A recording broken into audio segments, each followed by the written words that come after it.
So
benefit, or nor we will be able to truly benefit from the planting of the seed itself.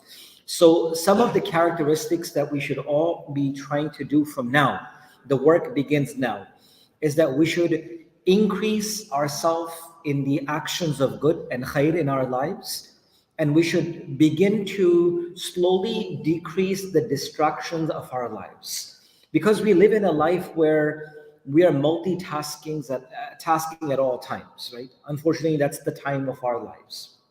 We're juggling multiple things at one time, and sometimes when we're not doing that, you feel like you're not doing enough in your life sometimes, because it's just a norm of our life. And may Allah forgive, that's why so many accidents, so many issues and problems, even with driving, doing 10 things at one time. Even in other places, we're just so used to 4 screens and three browsers open. It's just a part of our lives of how we are functioning, because we're multitasking at all times.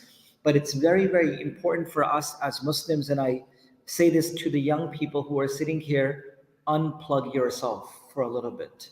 Unplug yourself for a little bit. It's important to always unplug yourself from all things, because we need to decrease the distractions.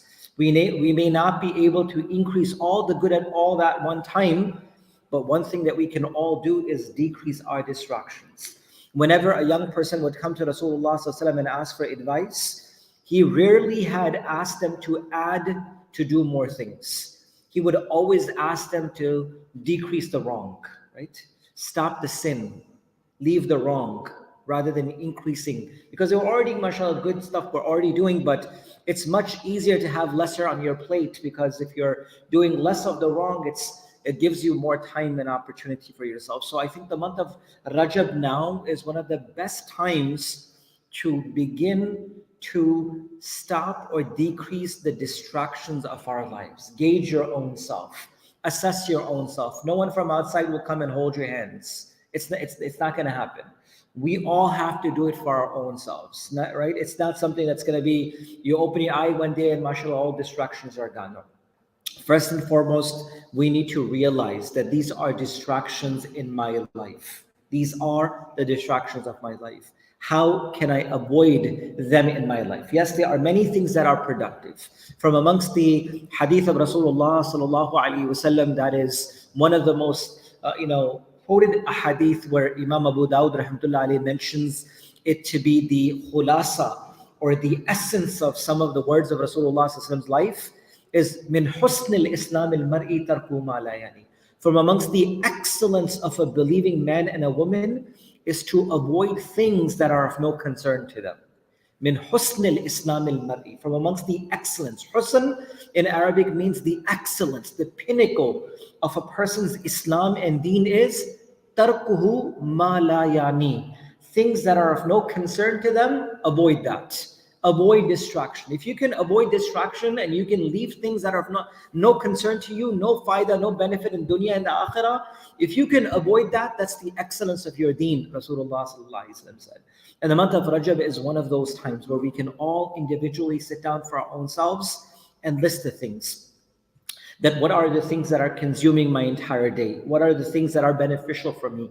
What are the things that are not beneficial for me? And inshallah, it will lead us towards time and moments where we can really benefit. So let's conclude, inshallah, just a thought that for all of us to take back. Inshallah, we'll talk about how to increase the good deeds as well, but initially how to decrease our distractions, how to decrease the things that are consuming our time, our energy, our minds, our focus. And may Allah forgive to the extent that even our sajdas become empty from the remembrance of Allah. Right?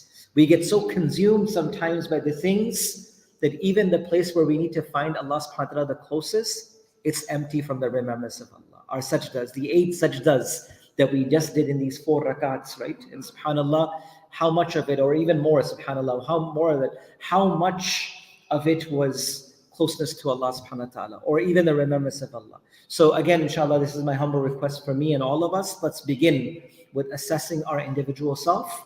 Let's start working upon listing things that may be the most distracting thing for us, and focus upon how to slowly decrease it to a time comes in month of Ramadan that we can have our full focus towards Allah subhanahu wa ta'ala. May Allah give us tawfiq to practice and live our lives, inshallah.